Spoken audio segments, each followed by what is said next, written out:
just a Whitby! It's flying discs of doom that fly around and want to eat me!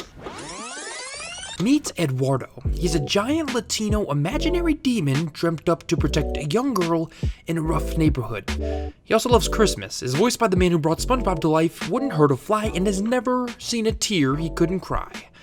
Eduardo was unforgettable, not because he exists in some timeless masterpiece of fiction, but because in Foster's Home for Imaginary Friends, the word character means something. In the pantheon of animation, what endures is always one very simple thing. It is character. In a medium where anything you can imagine can be brought to life, it's almost poetic when that marriage is brought to life literally, the way it is in one of the strangest, most surreal shows of the past 2 decades. It's hot in Topeka. No, seriously, this worked. This is the mind of the imaginary. Housed in a man by the name of Craig McCracken, he created these 3, and when he was done, he went to adopt 2 dogs in real life, and as we all do when we adopt dogs, he thought, what if we applied the same concept to imaginary friends? And somehow, from that, Foster's was born. After a 90-minute premiere film that broke the network's viewership record at the time, the show would hit Cartoon Network in series form, and from there, 79 adventures would be created within the context of 6 seasons. It wasn't just remarkable that the show was one of the network's highest rated, what was instantly unique was who was watching it. Foster's, unlike a lot of its animated contemporaries, wasn't just popular amongst kids, it was performing well amongst adults. A show that everyone was enjoying. And after revisiting the series, it's clear that this starts foundationally with these guys' design. Psychedelic. That's a word that McCracken and the team used time and again to describe the design philosophy of the imaginary friends. More specifically, this. The late 60s psychedelio and Victorian stylings were coming into trippy poster designs. This even extends to the music of the show, which is never more evident than in its theme song.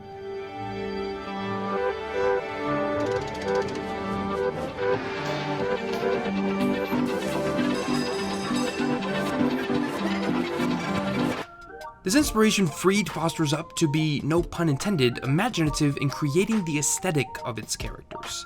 Take Duchess here. She is a misshapen mess of patterns and absurdist geometry, and yet, despite being inspired by Picasso paintings, she is wholly original in design. She is unique. But what the psychedelic influence really lends itself to is distortion. Wilt here is inspired by Wilt Chamberlain. Logic would dictate that he'd be tall, booming, and a bit lanky, like his NBA inspiration. And Wilt is, yet he's got a broken and nearly useless left eye, his head is of no clearly defined shape, and paradoxically, he struggles to raise his voice and he moves like, well, this. Wilt is either the acid trip of a professional finger painter or the drawing you'd expect your 6-year-old to come home with. He is the distorted perception of something real. It's very rare that you see character design that nails the premise of its characters in a way that is so visually articulate that it can only be described as exactly what it is. These characters are what we dream up at 6, 10, 12 years old. They are the creation of those that are most imaginative. And this surrealism is clearest when you put these characters side by side. A cast that represents every color and shape you could possibly conjure up in your head. This articulation of ideas extends beyond just the visual premise. There's a rhyme and reason behind these surrealist designs, and it has everything to do with this. I like cereal. See? And I like potatoes. I like cereal! I like potatoes. Cereal! Designing a character is only half the battle. What's most interesting to me about the way Foster's handles its residents, what makes them so memorable, is how important it was for these characters to be everything you'd expect them not to be. Far too often we dismiss animated shows as being thoughtless. Foster's was not one so easily dismissed. There was purpose.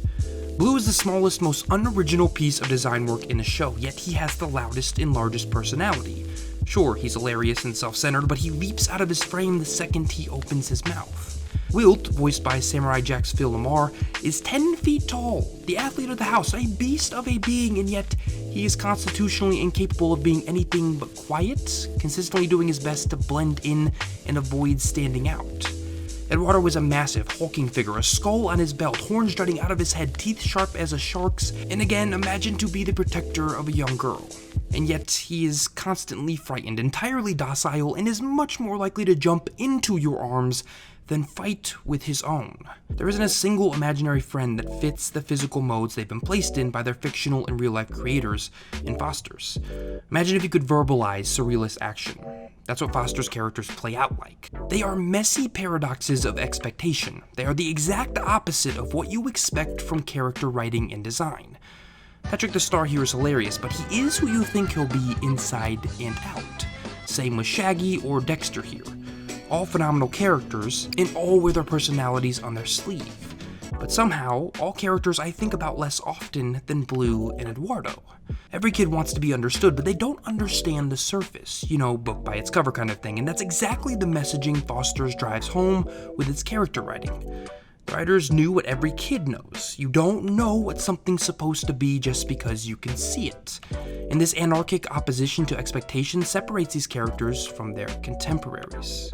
But what Foster's characters really nailed was development, something so many shows from that era skipped out on, and that development created the relatability that drove home the viewer attachment.